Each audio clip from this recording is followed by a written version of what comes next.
सब पीपल कैसे हैं? आज तो ठीक ठाक हैं। It's me Hamzain, you are watching HT reacts. Welcome back to the channel. उम्मीद करता हूँ अच्छे होंगे, खैर खैरियत से होंगे, एंजॉय कर रहे होंगे। और हम बात करने वाले हैं Pakistan is deeply shocked to see Ayodhya railway station, जो कि राम मंदिर से है 1 किलोमीटर दूर।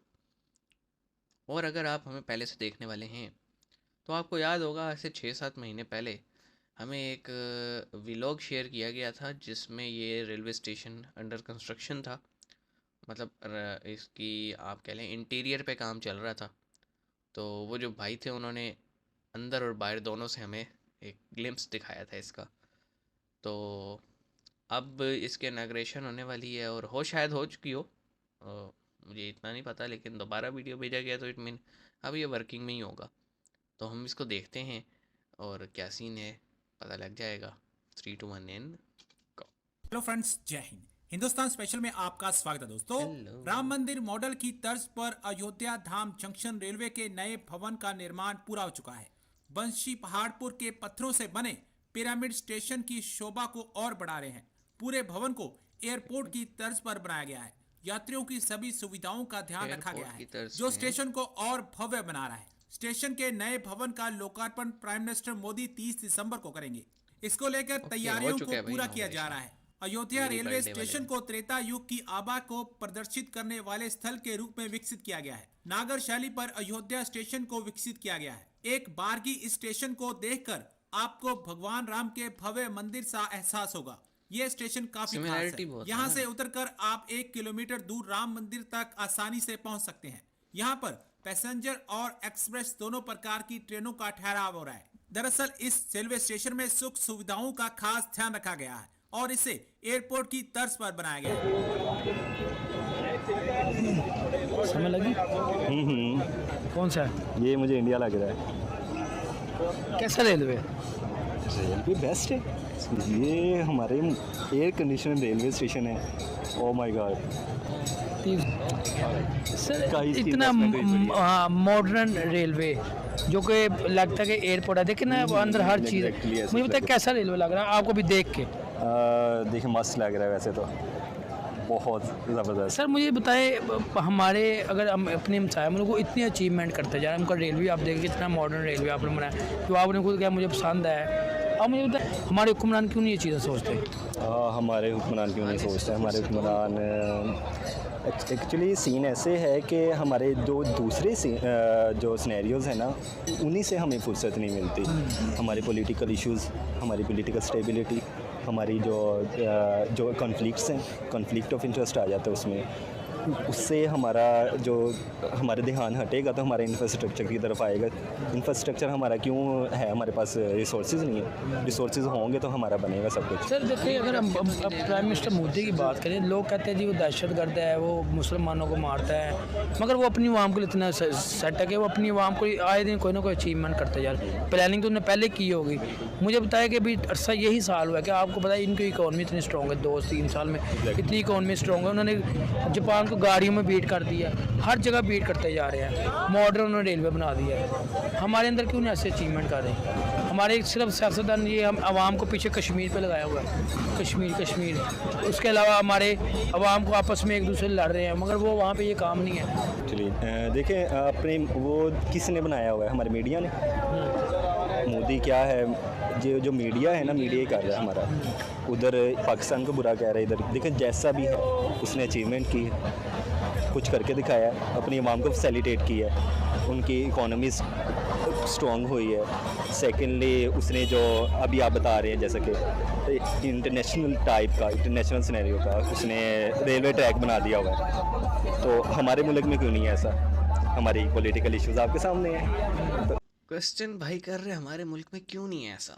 तो सर हमारे मुल्क में इसलिए नहीं है ऐसा कि अगर इस आवाम को सहूलतें दे दी तो फिर ग़ुलामी कैसे करेगी ये इस आवाम को अगर एजुकेशन दे दी तो ये बूट चाट कैसे बनेगी? साईं सरकार, वडेरा सरकार, मौलवी साहब और पता नहीं क्या क्या, मतलब एक लॉन्ग लिस्ट है जिसको आप देख सकते हैं। अगर आप देखें तो केपी के पूरी साइड जो है उसमें वो मौलाना साहब को बहुत देखा जाता है।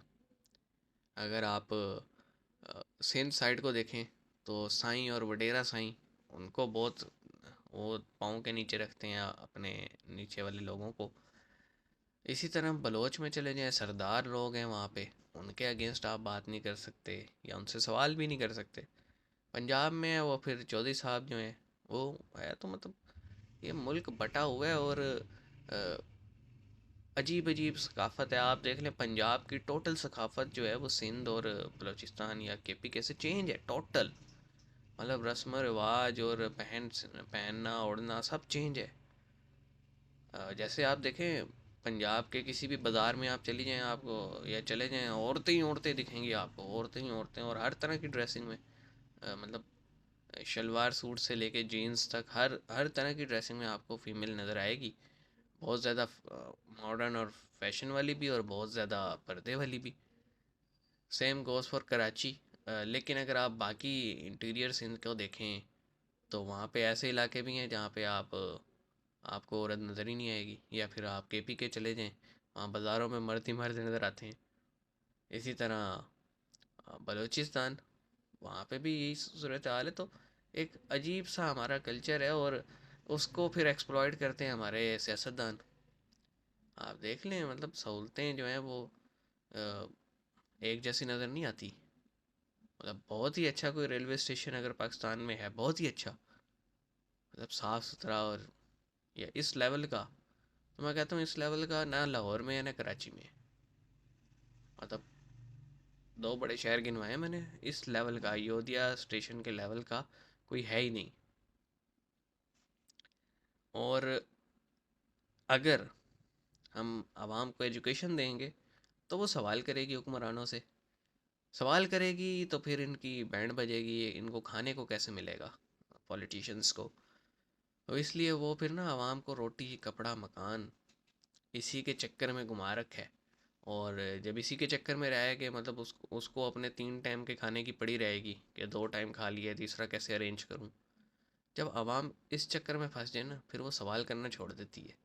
शायद आपने भी एक मीम या एक वो देखा हो कि एक तरफ जेल है और बाहर जेल के बाहर जो है ना वो सलाखों के बाहर एक प्लेट में रोटी है, दूसरे प्लेट में चाबी है। तो वो चाहे तो शऊर होता तो चाबी उठा के दरवाज़ा खोल के जेल से बाहर आके भी रोटी उठा सकता था और बल्कि बाहर भी जा सकता था। लेकिन वो उस पिक्चर में दिखाया गया है कि आवाम को ज़हनी तौर पर इतना ग़ुलाम कर दो कि वो रोटी में ही रहे, उसको रोटी की टेंशन से बाहर ही ना आने दो और हम अयाशी करें। तो इस वजह से ये सहूलतें पाकिस्तानीज़ ना इमेजिन करते हैं और ना सवाल करते हैं।